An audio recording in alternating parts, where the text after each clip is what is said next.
దేవుని పరిశుద్ధమైన సన్నిధానంలో చేరి ఆయన్ని ఆరాధించగలిగే గొప్ప ఆధిక్యత, ధన్యత, భాగ్యం దేవుడు మనకు అనుగ్రహించున్నాడు. దేవుడిని ఎంతైనా స్తుతించే బద్దలమైంచున్నాం.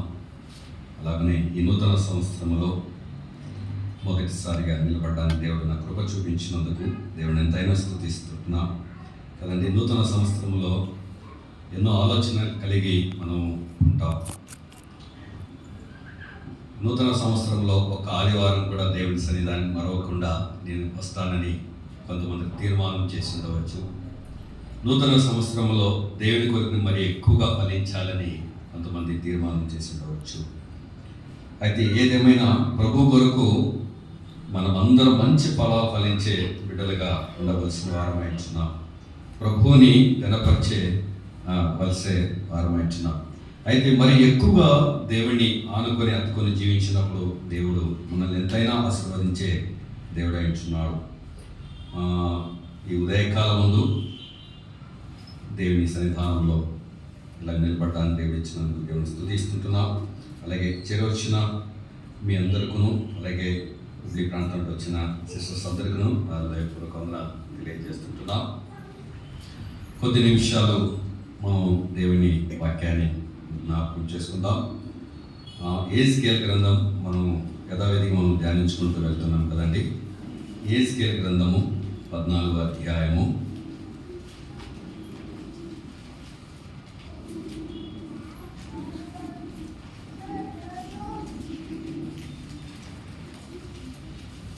ఏజ్కేల్ గ్రంథము 14వ అధ్యాయము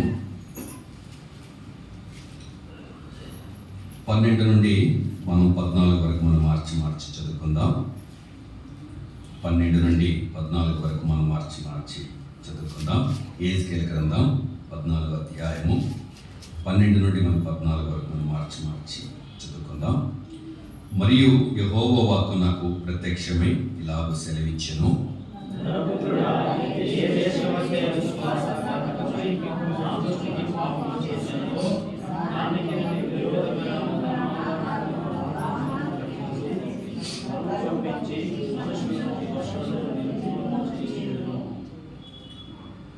నోహవును, దానియేలును, యోబును ఈ ముగ్గురు అట్టి దేశములో నుండినను వారు తమ నీతి చేత తమను మాత్రమే రక్షించుకుందరు.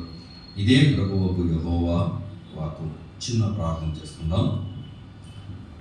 దయ కలిగిన మా దేవ, కృప కలిగిన మా తండ్రి, మీ ఘనమైన నామాన్ని బట్టి లెక్కలేని స్తుతులు స్తోత్రం చెల్లించుకుంటున్నాం. ఈ దినాన్ని చూడలేక ఎంతోమంది మరణించారు, ఈ లోకయాత్ర ముగించి ఉంటున్నారు. ప్రభువా, ఎన్నిక లేని వారం, మట్టివారం దుమ్ముదుడుతో సమానంగా ఉన్న మమ్మల్ని కరుణించారు, కటాక్షించారు, కృప చూపారు, ఆయుష్ను ఆరోగ్యాన్ని పొడిగించారు. అంతకన్నా పరమ భాగ్యం మీ సన్నిధానంలో ఆరాధించగలిగే ఘనత భాగ్యాన్ని ఇచ్చినందుకు స్తుతిస్తుంటున్నాం. చదవబడిన లేఖన భాగాలను ప్రభావ ధ్యానిస్తుంటుండగా కొద్ది నిమిషాలు ప్రభా మాకు దీవెనకరంగా, పాపికి రక్షణ, విశ్వాసకు దిద్దుబాటు, మీకు మయంకరంగా ప్రభా పంచిపెట్టమని వేడుతూ చిన్న ప్రార్థన ప్రభు అయిన యేసుక్రీస్తు ఘనమైన అతి పరిశుద్ధమైన నామమున అడిగి వేడి ప్రార్థిస్తున్నాము తండ్రి, ఆమేన్. ప్రియులారా, ఇక్కడ మనం ముగ్గురుని మనం ధ్యానించుకుంటూ వస్తుంటున్నాం. మొట్టమొదటి ఎవరి గురించి ధ్యానించినందుకు ముందండి నోహావు గురించి మనం ధ్యానించుకుంటూ వచ్చాం. ఆ తర్వాత ఇప్పుడు దానియేలుకు మనం వచ్చిన వారంగా చూస్తుంటున్నాం. నోహావు దేని జయించిన వాడండి మనం ధ్యానించుకున్నాం. నోహావు లోకాన్ని జయించిన వాడు అనే విషయాన్ని మనం ధ్యానించుకుంటూ వచ్చాం. దానియేలు దేన్ని జయించాడండి? తన శరీరాన్ని జయించిన వాడని మనం ధ్యానించుకుంటూ వచ్చాం.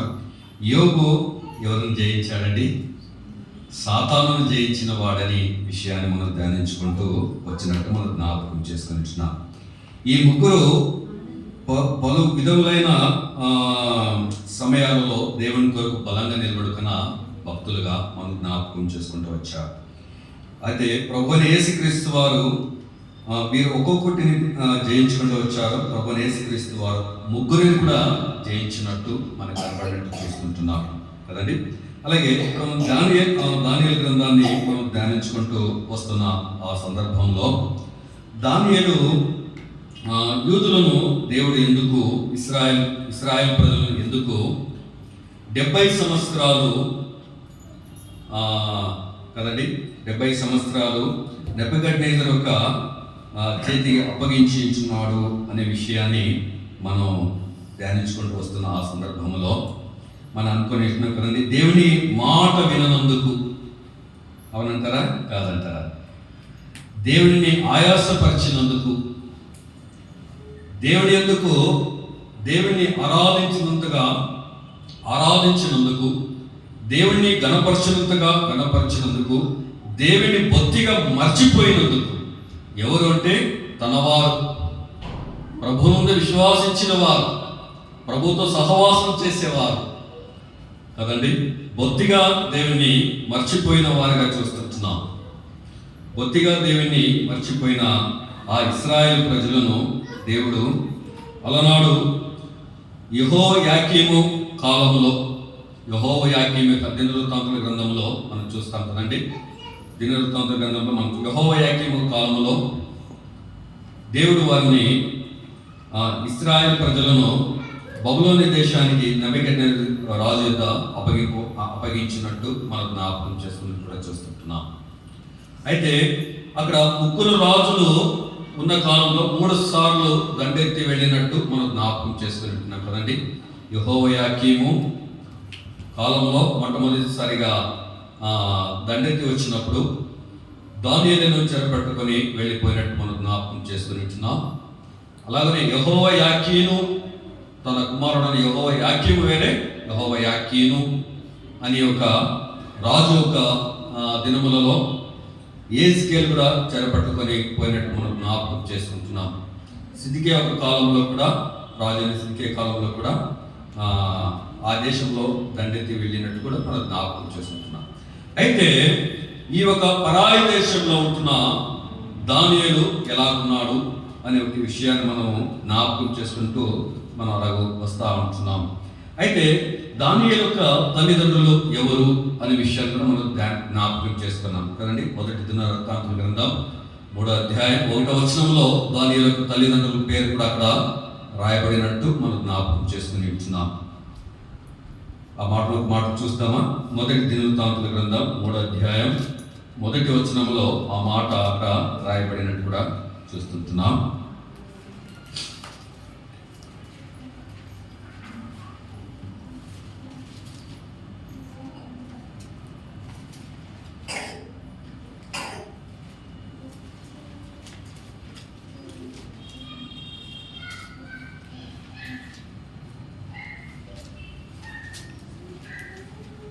చదవండి.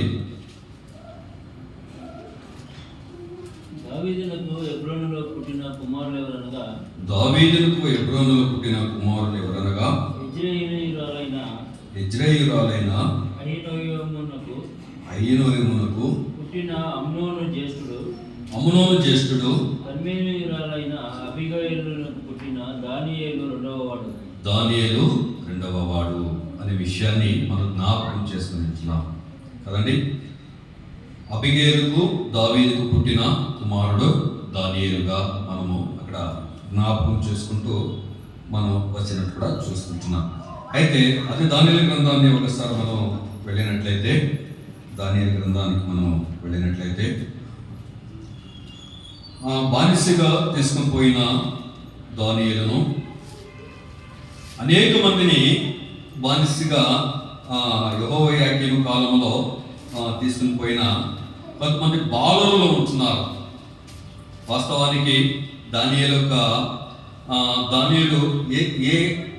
ఏ వయసులో తీసుకుని పోయాడు అనే విషయాన్ని మనం ఆలోచన చేస్తున్నప్పుడు 15-16 సంవత్సరంలో దానియేలును చెరగా కొనుక్కోబడ్డాడు అనే విషయాన్ని మనం జ్ఞాపకం చేసుకుంటున్నాం. ఎందుకంటే అక్కడ బాలురు అనే విషయాన్ని అక్కడ రాయబడినట్టు కూడా చూస్తుంటున్నాం. 18 వయసు వచ్చేంత వరకు వాళ్ళు బాలులుగా ఉన్నట్టు మనం జ్ఞాపకం చేసుకుంటూ వస్తున్నట్టు కూడా చూస్తుంటున్నాం. అయితే కొంతమంది చాలా మందిని చెరపట్టుకుని వెళ్ళిపోయారు, కొన్ని వేల మందిని చెరపట్టుకుని వెళ్ళిపోయారు. దానిలో కొన్ని వందల మందిని కల్దీయుల యొక్క విద్యను నేర్పించడానికి నెబుకద్నెజరు రాజు కొంతమందిని ఏర్పాటు చేసుకున్న వారిగా మనం జ్ఞాపకం చేసుకుంటూ వస్తుంటున్నాం. అయితే దానియేలు గ్రంథము 1వ అధ్యాయము 4వ వచనంలో ఆ మాట మనం జ్ఞాపకం చేసుకుంటున్నాం. తను నపుంసకులకు అధిపతి అయిన పిలిపించి అతనికి ఇలాగ ఆజ్ఞాపించాను, ఇశ్రాయేలు వంశములలో ముఖ్యులై లోపము లేని సౌందర్యమును సకల విద్య ప్రవీణతయు జ్ఞానమును కలిగి తత్వజ్ఞానము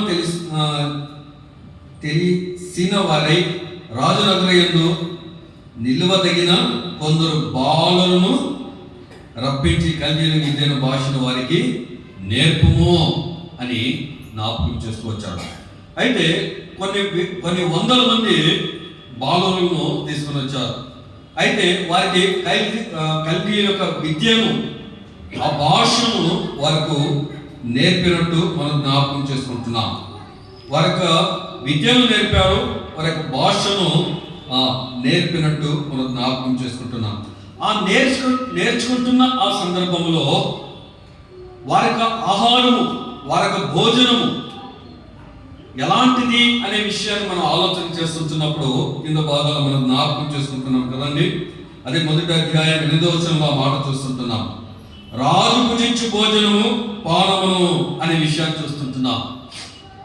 ఆ యవనస్తులకు రాజు భుజించు భోజనం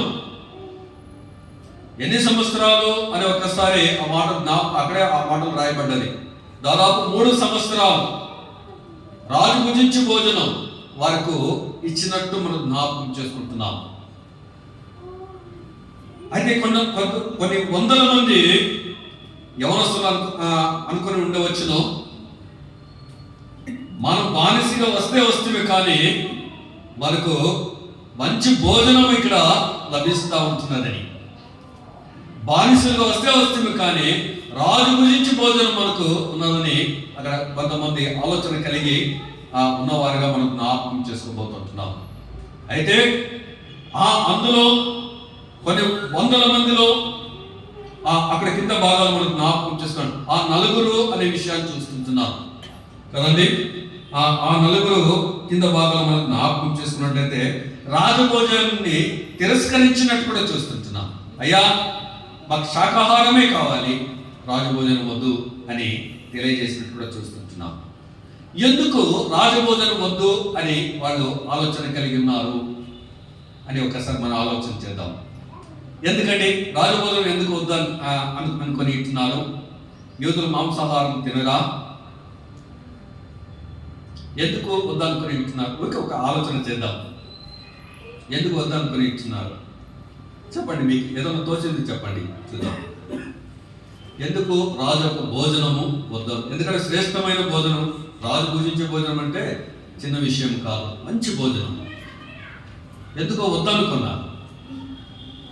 అది అనేక మంది ఉంటున్నారు, వాళ్ళకి ఆ థాట్ రాలేదు, రాజభోజనం వద్దు, అయ్యో భుజిస్తే చాలా మనం ఇదైపోతామని. అయితే ఎందుకు వద్దనుకుని ఇస్తున్నారు?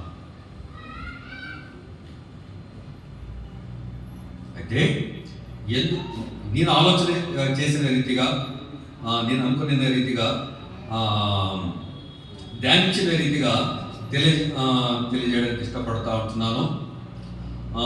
అక్కడ ప్రతి దినము అది పరాయ దేశంగా ఉంటున్నది, అన్యుల దేశంగా ఉంటున్నది, విగ్రహాలతో కూడిన దేశముగా ఉంటున్నది, బబులోను దేశము. అయితే ప్రతి దినము లోపము లేని ఒక గొర్రెను కానీ మేకను కానీ, లోపము లేనిది, ఏ దోషము లేనిది, అలాంటి వాటిని తీసుకొని తమ దేవతలకు బలి అర్పించిన దానిని రాజుకు భోజనముగా తీసుకొని వస్తుండేవారేనేమో అనే ఆలోచన కలిగి ఉన్నట్టు జ్ఞాపకం చేసుకుంటున్నాం. ఇశ్రాయేలులో మాంసాహారం తినేదే వాళ్ళు మాంసాహారం కదా. ఎందుకు ఆ దినాలలో ఆ 3 సంవత్సరములు వాళ్ళు రాజభోజనము తిరస్కరించారంటే, ఆ ఒక భోజనము ఎలా ఉన్నదంట, విగ్రహారాధనకి అర్పించిన దానిని వారికి అక్కడున్న వారికి పెడుతున్నట్టు కూడా అక్కడ ఆలోచన ధ్యానిస్తున్నప్పుడు అలా ఆలోచన వచ్చింది. అలాంటి ఆహారాన్ని ఆయన వారికి ఇచ్చారేమో. అందుకే దానియేలు దాన్ని గమనించి దాన్ని చూసి మాకు మాంసాహారం వద్దు, మాకు శాకాహారమే కావాలి అని తెలియజేసినప్పుడు నిజంగా అక్కడ శాకాహారం భుజించిన వారు పైన భాగంలో మనకందరికి తెలిసిన వాక్యాలనే భుజించిన వారందరూ కూడా ఒక దినాన రాజు యుద్ధ నిలబడడానికి 3 సంవత్సరాల తర్వాత రాజు యుద్ధ నిలబడడానికి అందరిని తీసుకుని వచ్చారు. కొన్ని వందల మందిని తీసుకుని వచ్చారు. అయితే వారందరూ నిలబడుకొని రాజు చూస్తుండగా ఒక చాలా చక్కటి మాట అక్కడ రాయబడినట్టు మనం జ్ఞాపకం చేసుకుంటున్నాం. దానియేలు గ్రంథం 20వ అధ్యాయము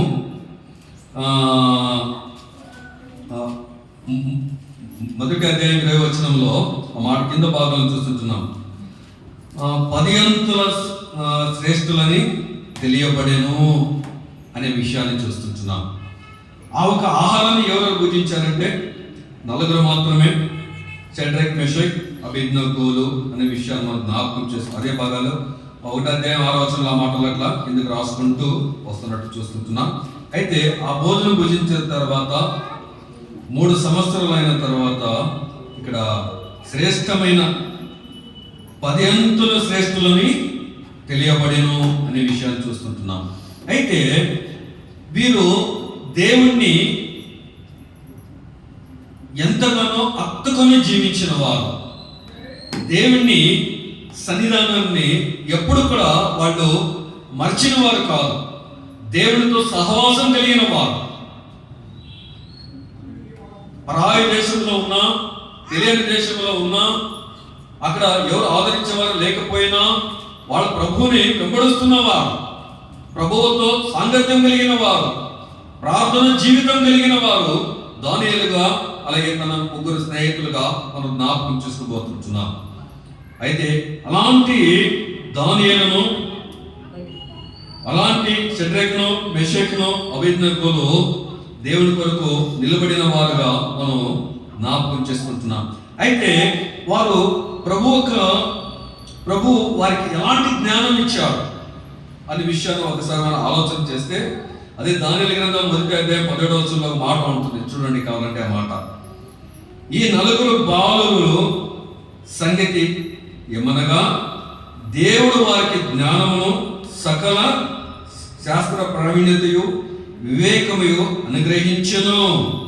మరియు దానియేలు సకల విధములకు దర్శనములను, స్వప్న భావములను గ్రహించి తెలివిగలవాడాయను అనే మాట చేస్తున్నాం కదండి.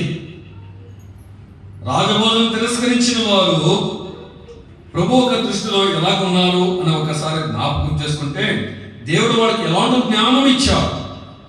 ప్రభుతో సాంగత్యం కలిగి ఉన్నారు కనుకనే వారు దేవుడే వారిని హెచ్చించడానికి ఇష్టపడిన వాడుగా చూస్తుంటున్నాం. ఈ నలుగురు బాలురు సంగతి ఏమనగా నిజంగా ఆ యవన కాలంలో ప్రభువుని గట్టిగా పట్టుకున్న విషయాన్ని ఒకసారి ఆలోచన చేస్తుంటే ఎంత సంతోషం అండి కదా. ఈ లోకంలో అనేకమైన యవనస్తులు ఉంటున్నారు. యవన కాలంలో ప్రభువుని ఎరగక నిజంగా ఈ లోకంలో ఉంటున్న వాటిని మాలిన్యం అంతటిని అంటుకుని అత్తుకొని ఉండేవారుగా ఉంటున్నారు. అయితే ఈ 4 బాలురు ప్రభువుకు ఇష్టంగా జీవించిన వారు, ప్రభుతో నడిచిన వారు, ప్రభువుని వెంబడించిన వారు. నిజంగా ఆ యవన కాలంలో ఆ బాలురు దేవునికి సన్నిహితులుగా ఉన్నందుకు దేవుడు వారిని దేవుడు వారిని జ్ఞానులుగాను అనే మాట చూస్తుంటున్నాం. వారిని ఎలాంటి వారు చేస్తారు దేవుడు? జ్ఞానులుగాను, సకల శాస్త్ర ప్రవీణులుగాను వివేచన అనుగ్రహించను అనే విషయాన్ని అక్కడ తెలియజేసుకుంటూ వస్తున్నటువంటి జ్ఞాపకం చేసుకుంటున్నాం. పరాయి దేశంలో ఇంకా మిగతా వాళ్ళు ఏమైపోయి ఉండవచ్చు కదండి. ఈ నలుగురు అక్కడ 3 సంవత్సరాలు నిలిచి ఉన్నారు. వీళ్ళందరూ ఆ విద్యను నేర్చుకున్న వారిగా చూస్తుంటున్నాం. కొన్ని వేల మంది, కొన్ని వందల మంది ఉన్నారు కదా. ఇంకా మిగతా వాళ్ళు, నేను అనుకుంటా, వాళ్ళు కూలి పనికి వెళ్ళిపోయారేమో, వాళ్ళు బానిసలుగా తీసుకుని వెళ్ళిపోయారేమో, వారి వెట్టి చాకరీ చేయడానికి తీసుకుని వెళ్ళిపోయారేమో. దేవుని యొక్క భయభక్తులు కలిగిన వారు మాత్రమే ఆ దినముందు అలాగ నిలబడుకొని ఉన్నారేమో అనే విషయాన్ని నేను ఆలోచన చేస్తూ అలాగూ వస్తున్న ఆ సందర్భాన్ని మనం జ్ఞాపకం చేసుకుంటూ వస్తుంటున్నాం. నిజంగా వారు దేవునితో సహవాసం చేస్తున్న వారు ప్రతి దినము కూడా ప్రార్థనలో వారందరూ కలిసి సహవాసం చేసేవారుగా కనబడతా ఉంటున్నారు. అవునా, చేస్తున్నారా అని ఒకసారి మనం ఆలోచన చేస్తున్నప్పుడు నిజంగా కాబట్టి ఆ మాటలు కూడా అక్కడ రాయబడినట్లు చూస్తుంటున్నాం. చూడండి, 2వ అధ్యాయం 18వ వచనంలో కూడా ఆ మాట చూస్తుంటున్నాం. తను తాను స్నేహితులను బబులోనులో తగ్గిన జ్ఞానులతో కూడా నశింపుకుంటూ ఆ కాలం యొక్క ఆ కళ యొక్క మర్మ విషయంలో పరలోకమున దేవుని వలన కటాక్షము పొందు నిమిత్తము ఆయన వేడుకొనడని వారికి హెచ్చరించును. అయితే వారందరూ కలిసి, ఆ నలుగురు కలిసి దేవుని సన్నిధానంలో ప్రార్థన చేసేవారుగా ఉన్నట్టు కూడా చూస్తుంటున్నాం. ఎప్పుడైతే మనకు జీవితంలో దేవునికి ప్రాధాన్యత ఇస్తామో, మనకు జీవితంలో దేవునికి మన హృదయంలో ఆయనకి చోటు ఇస్తామో, నిజంగా దేవుని యొక్క కార్యంలో చాలా మోహమై ఉంటున్నాయి, చాలా అయినవై ఉంటున్నాయి. ఇలా మనం ఒకసారి ఆలోచన చేద్దాం. ఆ దినమందు ఆ బాలురు, ఆ చిన్నవారు ప్రభువును అంతగా హత్తుకొని జీవించినట్లయితే మనం ఎంతగా దేవుని హత్తుకొని జీవించాలి. మనకు జీవిత కాలంలో దేవుని మనం ఎంతగా హత్తుకొని జీవించాలి. వారు వ్యక్తిగతంగా దేవునిలో బలపడిన వారుగా కనబడుతూ ఉంటున్నారు. వారు సమాజంగా కూడినప్పుడు ప్రార్థనలో ప్రార్థించే వారుగా కనబడుతూ ఉంటున్నారు. దేవుణ్ణి ఆరాధించే విషయంలో ఎక్కడెక్కడ తగ్గని వారుగా కనబడుతూ ఉంటున్నారు. దేవునికి మొట్టమొదటి ప్రాధాన్యత దేవునికి ఇచ్చిన వారిగా చూస్తుంటున్నాం. మనకి జీవితంలో దేవునికి ప్రాధాన్యత, మనకు దేవునికి స్థానం ఎక్కడ ఉంటున్నది? దేవునికి ప్రాధాన్యత ఎలా ఇస్తుంటున్నాం? దానిలైతే దేవునికి ఆ ఉన్నతమైన ప్రాధాన్యతను ఇచ్చాడు. ప్రార్థన విషయంలోనే, దేవుని హత్తుకొని జీవించే విషయంలోనే. నిజంగా ఈ లోకంలో జీవించిన కొద్ది కాలం మన ఆయుష్ కాలము కొద్దిగా ఉంటున్నది. నీటి బుడగ లాంటి జీవితం, ఆవరి లాంటి జీవితం. ఎప్పుడు ప్రభు పిలుపు అందుకుంటామో మనకి తెలియదు. ప్రభుని హత్తుకొని జీవించవలసిన వారమై ఉంటున్నాం కదండి. నిజంగా దేవుడు అంటే ఎన్నోసార్లు, లెక్కలేనన్ని సార్లు మనం నిర్లక్ష్యము చూపేవారంగా కనబడతా ఉంటున్నాం. ఒకవేళ అక్కడ ఇశ్రాయేలు ప్రజలు నిర్లక్ష్యము చూపినందుకే బానిసలుగా కొనుక్కోబడ్డారు, శ్రమల పాలైపోయారు, అనేక మంది చనిపోయారు. జీవించిన జీవిత కాలం చాలా కొద్దిగా ఉంటున్నది. మన ఆయుష్ కాలం ఎంత అంటండి? 70 సంవత్సరములు, అధిక బలం ఉన్నట్టయితే 80 సంవత్సరాలు. మన 70-80 సంవత్సరాలలో ఎన్ని సంవత్సరాలు గడిచిపోయాయి? ఇంకా ఎన్ని సంవత్సరాలు మిగిలిపోయాయి? అన్ని సంవత్సరాలు మనం బ్రతికినట్లయితే దేవునికి స్తోత్రం. కానీ మనకు జీవిత కాలం ఎప్పుడో మనకు తెలియదు. అయితే దానియేలు లాగా, తన స్నేహితుల లాగా ప్రభువుని హత్తుకొని జీవించవలసిన వారమై ఉంటున్నాం. జీవించడం ఎలాగండి? హత్తుకొని జీవించడం అంటే ఇలాగా, అక్కడ మనం ఆలోచన చేసినట్టయితే దానియేలు తన 3 స్నేహితులు పరాయి దేశంలో ఉన్నవారు, వారు సహవాసం కలిగి ఉన్నారు. వారు ఎక్కడ ఉన్నా కూడా ఒకరికొకరు పరిశుద్ధులతో సహవాసం కలిగిన వారుగా కనబడతా ఉంటున్నారు. మనం కూడా ఎలా ఉండాలి? బైబిల్ స్టడీలో సహవాసం ప్రభు యొక్క సహవాసం కలిగిన వారంగా ఉండాలి. అది నేర్చుకునగలిసిన వారంగా ఉండాలి. మనం ఆలోచన చేస్తాం, ఈ వారం ఏం పోతాములే, ఏం నేర్చుకుంటాములే. ఏదైనా మనం నిర్లక్ష్యము ఆ స్వభావం కలిగిన వారంగా ఉంటాం. అయితే దానియేలు తన స్నేహితులు అలా కాదు, ప్రభు సన్నిధానంలో నేర్చుకునే వారుగా కనబడతా ఉంటున్నారు. ప్రభు సన్నిధానంలో మొరపెట్టేవారుగా కనబడతా ఉంటున్నారు. ప్రార్థన విజ్ఞాపనకు చేరువచ్చిన వారుగా కనబడతా ఉంటున్నారు. వారికున్న శ్రమలలో, వారికున్న కష్టాలలో నిజంగా రాజు ఒక శాసనం అక్కడ రాయబడేది. కళ భావము తెలియజేయకపోతే మీరందరూ కూడా నాశనం చేయబడతారు, పట్టివేయబడతారు అనే విషయం అక్కడ తెలియబడినప్పుడు వారందరూ కూడా ప్రార్థన చేసుకునే వారుగా కనబడినట్టు కూడా చూస్తుంటున్నాం. ప్రార్థన జీవితం కలిగిన దానియేలు తన స్నేహితులు. ఈ లోకంలో ఉంటున్న మనం కూడా ప్రేమతో మనమే చేస్తూ ఉంటున్నాం. మన పనికి ఎంత ప్రాధాన్యత ఇస్తామో, మన కుటుంబానికి ఎంత ప్రాధాన్యత ఇస్తామో కదండి, దానికన్నా మరి ఎక్కువ ప్రాధాన్యత ప్రభువుకి ఇవ్వాలి. ఇస్తుంటున్నామా? ఒకసారి మనం ఆలోచన చేద్దాం. ప్రభువుకు ప్రాధాన్యత ఇస్తుంటున్నామా? ప్రభు ఒక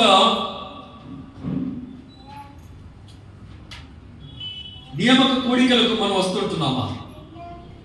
నియామక కూడికలలో మనం కనబడతా ఉంటున్నామా? ప్రభు సన్నిధానంలో ఒక్క దినం గడపడం 1000 దినాల కన్నా శ్రేష్టమైనది అని తెలియజేస్తున్నప్పుడు మనం ఎన్ని దినాలు కనబడతా ఉంటున్నాం? వారైతే ప్రతిరోజు కూడా దేవుని సన్నిధానంలో కనబడతా ఉంటున్నారు. వారికి ఎంత పని ఉన్నదో తెలుసా? నిజంగా 120 సంస్థానాలలో వారందరినీ చూసుకున్న భారం దానియేలుకున్నది. వారికున్న పని భారంలో కూడా ప్రభువు కొరకు వారు జీవించిన వారు, ప్రభువుని హెచ్చించిన వారు, ప్రభుతో సాంగత్యం చేసిన వారు. అందుకే వారు హెచ్చింపబడ్డానికి కారణం ఏంటంటే వారి ప్రార్థన దేవుని హత్తుకొని జీవించిన ఒక జీవితం. మిగతా వాళ్ళందరూ కూలి పనికి వెళ్ళిపోయారు, కానీ వీళ్ళు మాత్రం దేవుడు సన్నిధిలో నిలబడ్డారంటే దేవునికి ఇచ్చే ప్రాధాన్యత అలాంటిగా ఉన్నట్టు కూడా చూస్తుంటున్నాం. వాస్తవానికి కొద్దిగా గొప్పగా నా జీవితంలో నేను అనుభవించాను. ప్రభువుకు ప్రాధాన్యత ఇస్తున్నానని నేను అనుకుంటున్నాను. ఆలోచన చేస్తున్నాను, ఈ నియామక కూడికలు కూడా ఏ రోజు కూడా ఏ నియామక కూడిక కూడా నేను ఆగిపోకూడదు. ఈ నూతన సంవత్సరంలో ఒక తీర్మానం, నియామక కూడికలకు ఆగిపోకూడదు. ఎన్ని పనులున్నా ఆ పనులని కొద్ది నిమిషం పక్కకు పెట్టి ప్రభు కొరకు జీవించాలని ఆలోచన. దేవుడు నన్ను ఆశీర్వదిస్తూ ఉంటున్నాడు, ఖచ్చితంగా నేను చెప్పగలను. ఎందుకంటే ప్రభువును హత్తుకున్నాను కనుక. మనం కూడా అలా ఉండవలసిన వారమై ఉంటున్నాం. లేకపోతే కింద బాధలను జ్ఞాపకం చేసుకుంటున్నాం. ఒకవేళ ఆ కలభావం తెలియజేయకపోతే, తెలియజేశారంటే అక్కడ ఆ మాటను చూస్తుంటున్నాం కదండి. వారందరూ ఆ దర్శనం ముందు ప్రభు సన్నిధానంలో కనబడినప్పుడు చూస్తుంటున్నాం. పరలోకమున్న దేవుని వలన కటాక్షము పొందు నిమిత్తము ఆయనను వేడుకొనడని వారిని హెచ్చరించును. ఇక్కడ పరలోకమున్న దేవుని వలన కటాక్షము పొందు నిమిత్తం మీరు ఎవరు కటాక్షం పొందించున్నారు అని ఆలోచన చేస్తున్నప్పుడు, ఎవరు కటాక్షం పొందించున్నారండి? పరలోకమందున దేవుని కటాక్షం పొందిన వారు. పైన భాగంలో ఒక మాట మనం జ్ఞాపకం చేసుకున్నట్లయితే అదే దానియేలు గ్రంథము 2వ అధ్యాయం 11వ వచనంలో ఒక మాట అక్కడున్న జ్ఞానం కలిగిన వారు ఆ మాట ఒక మాట తెలియజేస్తారు. చూడండి, రాజు 2:11లో రాజు విచారించిన సంగతి బహు అసాధారణమైనది, దేవతలు కాక మరి ఎవరో ఈ సంగతి తెలియజెప్ప జాలరు. దేవతల నివాసములు శరీరాల మధ్య ఉండవు కదా. చూడండి, వారు నిజంగా శరీరం మధ్య ఉండవు కదా అని కలిగిన ఒక జ్ఞానంలో తెలియజేస్తూ ఉంటున్నారు. అయితే దేవునికి సహవాసం కలిగిన ఈ ఒక దానియేలు తన స్నేహితులు పరలోకమున దేవుని కటాక్షం పొందుచున్నారు కదండి. వారికి ఆ కటాక్షం లేదు, ఆ ప్రాధాన్యత లేదు వారికి. అయితే పరలోకముందున్న దేవుడు, ఆ దేవుడు ఎలాగున్నాడని ఒకసారి ఆలోచించి కటాక్షం పొందు నిమిత్తం ఆయన వేడుకొని ప్రార్థించుడి వారిని అని హెచ్చరింపబడినప్పుడు మనం దానికి ప్రాధాన్యత ఇవ్వాలంటారా లేదంటారా? ఇచ్చినప్పుడు బాగుపడతాం, లేకపోతే కదండి ఎన్నో శ్రమల పాలైపోతాం. ప్రభువుని మనం పక్కకు పెట్టి మనం ఏమి చేయలేదు. ప్రభువుని ఎంతగా అత్తుకొని ఉంటామో, ప్రభుతో ఎంత సహవాసం కలిగి ఉంటున్నామో, నిజంగా మనం చేసే ప్రతి ఒక్క పనిని దేవుడు ఖచ్చితంగా ఆశీర్వదిస్తాడు. కష్టార్జితాన్ని ఆశీర్వదిస్తాడు, కుటుంబాన్ని ఆశీర్వదిస్తాడు. వ్యక్తిగతంగా ఎవరికి వారే ప్రభు ఆ న్యాయస్థానం ఎదుట నిలబడినప్పుడు నేను చేసిన పనులు అక్కడ ఒక దినం వస్తుంది, ఆ న్యాయస్థానం నిలవలసిన వారమైంటున్నాం. ఒకసారి మనం ఆలోచన చేద్దాం, ప్రభు కొరకు మనం ఎలాగున్నాం. నిజంగా దానియేలైతే తన స్నేహితులైతే దేవుని కొరకు చాలా బలమైన వారిగా కనబడతా ఉంటున్నారు. అంతేకాదు కానీ నిజంగా తమ దేశంలో పరాయ దేశంలో ఉంటూ ప్రభువుని ఘనపరిచిన వారిగా చూస్తుంటున్నారు. అయితే కింద భాగంలో మనం జ్ఞాపకం చేసుకుంటున్నప్పుడు ఆ కళ భావమును రాజు సన్నిధిలో తెలియజేసినప్పుడు నిజంగా రాజు దానియేలుకు నమస్కారం చేయడం ఏంటండి కదా. కళ భావం తెలియజేసినప్పుడు ఆ మాట చూస్తుంటారు. 2వ అధ్యాయం 46వ వచనంలో ఆ మాట చూస్తుంటారు. అంతటా రాజు నెబుకద్నెజరు దానియేలునకు సాష్టాంగ నమస్కారం చేసి అతన్ని పూజించి నైవేద్య ధూపములు అతనికి సమర్పింప ఆజ్ఞాపించును అనే విషయాన్ని మనం చూస్తుంటున్నాం కదండి. మరియు రాజు ఈ మర్మమును బయలుపరచుటకు నీవు సామర్థ్యుడవైతివి, నీ దేవుడు దేవతలకు దేవుడును రాజులకు ప్రభువును మర్మమును బయలుపరచు వాడనై ఉన్నాడని దానియేలుకు ఉత్తరం ఇచ్చాను. అయితే ఈ దేవుడు ఎలాంటి వాడని నెబుకద్నెజరు రాజు తెలుసుకున్నాడండి. ఎలాంటి దేవుడంట? దేవతలకు అక్కడ పైన భాగాలు అక్కడ వాళ్ళకి తెలియజేస్తారు ఏ దేవతలు తప్ప మరి ఎవరు తెలియజేయలేరని. అయితే ఇక్కడ వాళ్ళు ఆ రాజు ప్రభువుని గురించి ఎరగని ఆ రాజు అన్న రాజు అంటున్నాడండి. ఏమంటున్నాడంటే, రాజు ఏ మర్మమును బయలుపరచుటకు నీవు సామర్థ్యుడవైతివి,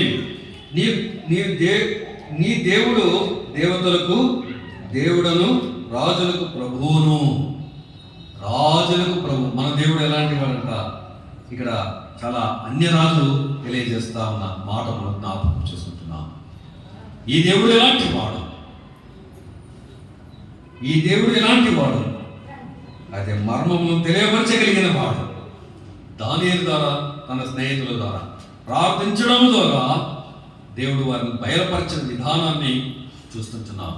అంతేకాదు రాజు సాష్టాంగ నమస్కారం చేసినట్టు చూస్తుంటున్నాం. ఎంత ఆధిక్యత! దేవుడు నమ్ముకోవడం ద్వారా ఎంత ఆధిక్యత, ఎంత ధన్యత! ఎంత భాగ్యం దేవుడు వారికి అనుగ్రహించారు, మనం జ్ఞాపకం చేసుకుంటున్నాం. అయితే ప్రభువైన యేసుక్రీస్తు వారు నిజంగా వారు వాళ్ళ హత్తుకొని ఉన్నారు కనుక దేవుడు వారిని ఆశీర్వదిస్తూ ఉన్నతమైన స్థితికి తీసుకుని వచ్చిన వారిగా మనం జ్ఞాపకం చేసుకుంటున్నాం. అయితే ఒకప్పుడైతే మనం ఎలాంటి వారము అని ఒకసారి ఆలోచన చేసుకుంటున్నప్పుడు, దేవుని సన్నిధికి రాతగిన వారం, దేవుణ్ణి లెక్కలేని సార్లు మర్చిపోయిన వారం, దేవుడంటే తెలియని స్థితిలో ఉన్న వారం, దేవుడు ప్రేమించడానికి కూడా మనలో ఎంత మాత్రం మంచితనం లేని వారం, అయోగ్యులము, నిస్ప్రయోజకులము, ఎందుకు పనికి రావని వారు ఆయన మనలను ఆ ప్రభువు జ్ఞాపకం చేసుకున్న వాడిగా చూస్తుంటున్నాం. ప్రభు మనల్ని జ్ఞాపకం చేసుకుని ఇచ్చున్నాడు. అయితే ప్రభువుని యేసుక్రీస్తు వారు దానియేలుకున్న మనం ఆయన ఎక్కువగా ప్రేమించిన వాడిగా ఒకసారి మనం జ్ఞాపకం చేసుకుంటున్నాం. ఆయన ఉన్నతమైన సింహాసనం మీద ఉన్నవాడు, ఆ సర్వోన్నతమైన స్థలంలో ఉన్నవాడు, ఎవరికి కూడా అందనంత స్థితిలో ఉన్నవాడు, పరలోక రాజ్యములో నిజంగా ఆయన ప్రకాశమానమైన వాడు, ఆయన ముఖము సూర్యులలో ప్రకాశించుచున్నవాడు కదండి. ఎవరు కూడా ఆయన్ని చూడని స్థితిలో ఉన్నవాడు, ఆ ఉన్నతమైన స్థితిలో ఉన్న ఆ ప్రభు, సర్వోన్నతమైన స్థలంలో ఉన్న ఆ ప్రభు, భూమి ఆకాశానికి ఎత్తైన ప్రభు, ఆయన వంగి చూడగలిగిన దేవుడు ఇచ్చినాడు. అదే అలాంటి ప్రభు నిన్ను నన్ను జ్ఞాపకం చేసుకున్న వాడిగా చూస్తుంటున్నాం.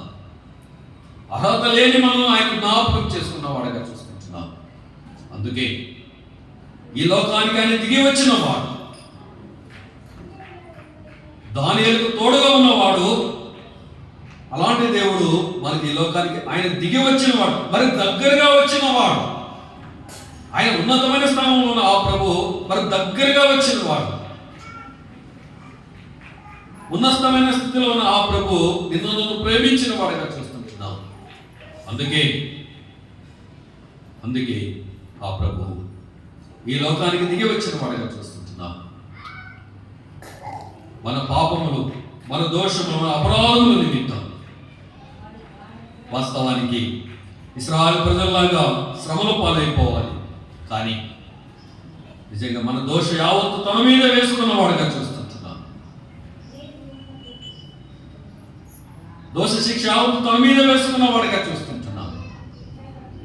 తన కుమార్తెలుగా చేయడానికి ప్రభు ఈ లోకానికి దిగి వచ్చిన వాడిగా కనబడతా ఉంటున్నాడు. ఈ దినముంటైనా ఆ ప్రభువుని ఒకసారి ఆలోచన చేయి. నిజంగా మనం పరిశుద్ధులమని ఆయన మనల్ని ప్రేమించాడా? ఆయన మనల్ని పరిశుద్ధులమని ఆయన ప్రేమించలేదు, కానీ పాపులమైన మనల్ని ఆయన ప్రేమించిన వాడు. ఆయన పరిశుద్ధమైన వాడు, పాపం అంటే ఎరగని వాడు. మన పాప దోష శిక్ష యావత్తు ఆయన మీద వేసిన వారంగా మనం కనబడతా ఉంటున్నాం. అంతేకాదు కానీ ఆయన ఆ కలువరి శిలువలో 3 మేకులు అంటగొట్టబడిన వాడిగా చూస్తుంటున్నాం కదండి. ధవళవర్ణుడు, రత్నవర్ణుడు, ఇంతవరకు మనం ఆరాధన దేవుని కనపరిచాం. అయితే ఆ ధవళవర్ణుడు, ఆ రత్నవర్ణుడు, 10,000 మంది అతి సౌందర్యం కలిగిన ఆ ప్రభు ఆ కలువరి శిలువలో నొలని వాడిగా మారిపోయినట్టు కూడా చూస్తుంటున్నాం. సొగసును, స్వరూపాన్ని కోల్పోయిన వాడిగా చూస్తుంటున్నాం. వికార రూపంగా మారిపోయినట్టు కూడా చూస్తుంటున్నాం. ప్రభు ఎంతగా తగ్గించుకున్నాడో ఒకసారి మనం ఆలోచన చేద్దాం. ఆయన ఎంత ఉన్నతమైన వాడో, ఎంత భీకరుడో,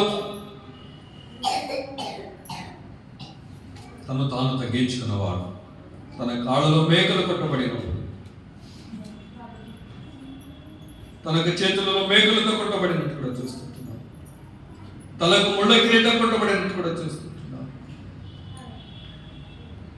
హృదయానికి బలపడుతూ పొడవబడినట్టు కూడా చూస్తుంటున్నాం. ఆయన సొగసును, స్వరూపాన్ని కోల్పోయిన వాడిగా చూస్తుంటున్నాం. నిజంగా ఆ క్షణములో నా దేవా నన్ను ఎందుకు చేయి విడిచితివని తండ్రిని ప్రార్థించిన వాడిగా చూస్తుంటున్నాం. అంటే ఆ ఒక ఘోరమైన శిక్ష ఎలాగున్నదో ఒకసారి మనం ఆలోచన చేద్దాం. తండ్రి తన కుమారుని చెయ్యి ఆ కల్వరి శిలువలో వదిలివేసినట్లుగా చూస్తుంటున్నాం. అలాంటి దానియేలు తన స్నేహితుల్ని ఎలాగైతే తన ప్రేమించే వాళ్ళని ఆయన చేతులు పట్టుకొని ఇచ్చినాడు, ప్రేమింపలేని మనల్ని ఆ ప్రభువుని యేసుక్రీస్తు వారు తండ్రి అయిన దేవుడు తన కుమారుడు ఆ కల్వరి శిలువలో తన చెయ్యి వదిలివేశాడు.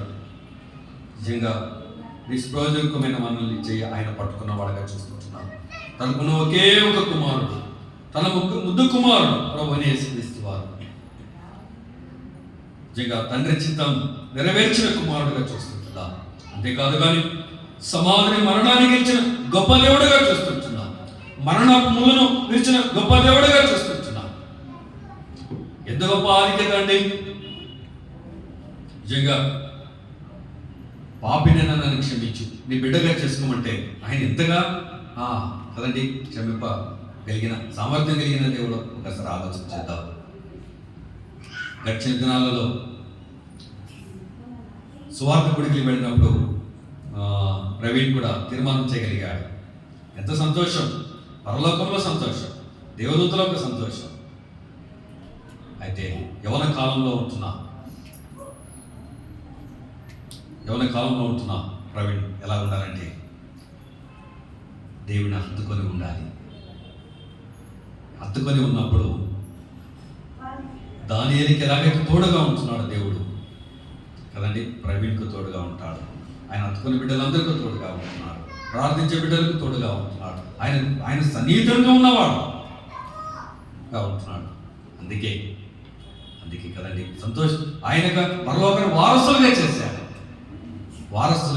పరలోకపు వారసులుగా ఆయన చేసిన వాడుగా చూస్తుంటున్నాం.